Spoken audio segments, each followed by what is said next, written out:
আসসালামু আলাইকুম। আপনিও কি আমার মতো একই ভুল করে? তাহলে আপনার কেক কখনো স্পঞ্জ হবে না। আপনার কেক কখনো নরম তুলতুলে হবে না। আসসালামু আলাইকুম।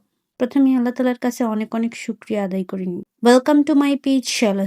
তো আমি এর আগেও একটা স্পঞ্জ কেক বানানোর ট্রাই করছিলাম। তো অনেকবার ট্রাই করার পরে এই প্রথম আমার কেকটা সফট, স্পঞ্জ এবং নরম হয়েছে। তো আমি আগেরবার যেই ভুলটা করেছিলাম সেটা হচ্ছে ডিমটাকে নরমাল টেম্পারেচার নিয়ে আসিনি। ফ্রিজ থেকে বের করে দিয়ে দিছি। দ্বিতীয় যে ভুল করেছিলাম সেটা হচ্ছে আমার পর্যাপ্ত পরিমাণ তেল ইউজ করি নাই। আর তৃতীয় নাম্বার ভুল হচ্ছে আমি ডিমটাকে ভালো করে বিট করি নাই। তো এই ভুলগুলা এইবার আর করি নাই। সেজন্য আলহামদুলিল্লাহ একটা না, আমি ২টা কেক বানাইছিলাম, স্পঞ্জ হইছে। তো সবাই ভালো থাকবেন, আমার জন্য দোয়া করবেন।